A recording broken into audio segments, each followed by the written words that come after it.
जय श्री कृष्णा। कि गलत का विरोध खुलकर कीजिए, चाहे राजनीति हो या समाज। कि गलत का विरोध खुलकर कीजिए, चाहे राजनीति हो या समाज। इतिहास आवाज उठाने वालों पर लिखा जाता है, तलवे चाटने वालों पर नहीं। तो इतिहास में अपना नाम दर्ज कराना है, वाकई कुछ करना है तो पढ़ना तो पड़ेगा।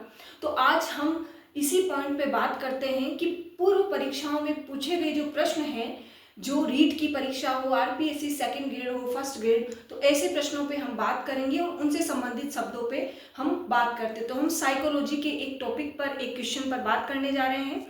तो सबसे पहला क्वेश्चन है कि जब एक कर्मचारी अपने अधिकारी पर गुस्सा व्यक्त नहीं कर पाता है तो वह घर आकर अपनी पत्नी व बच्चों पर गुस्सा व्यक्त करता है। यह उदाहरण किस प्रकार की रक्षा युक्ति को दर्शाता है? बिल्कुल। तो एक व्यक्ति ऑफिस में अपने जो अधिकारी हैं उस पर गुस्सा नहीं कर पा रहा और उस गुस्से को कहीं और ट्रांसफर कर रहा है, तो ये किसका उदाहरण है? तो इस बात को अभी हम देखेंगे। तो सबसे पहला शब्द है दमन। ये दमन का उदाहरण नहीं हो सकता, क्योंकि दमन का मतलब होता है कि किसी भी चीज को बलपूर्वक भुलाना।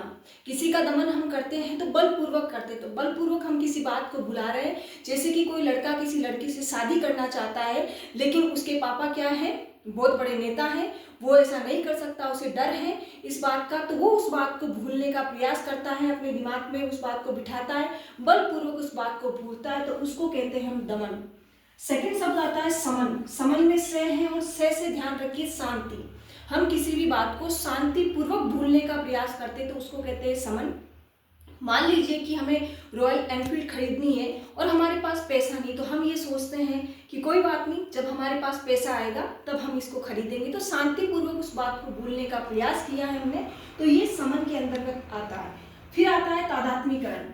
ये तादात्म्यकरण का एग्जाम्पल भी नहीं है, क्योंकि तादात्म्यकरण का मीनिंग ये होता है कि जैसे कि कोई व्यक्ति है, वो ये कहता है कि मैं तो प्रधानमंत्री का पड़ोसी हूँ, मेरे चाचा तो एमएलए हैं।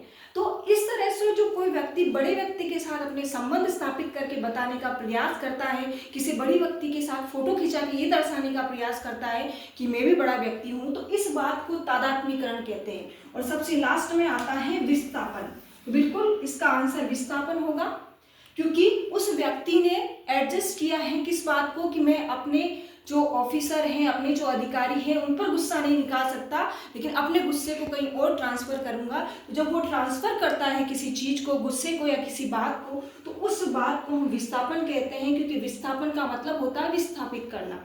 ठीक है। एक शब्द और है जिसपे हम बात करेंगे, जिसका नाम है शोधन। शोधन का मतलब होता है, ध्यान में रखिए, सुधार करना।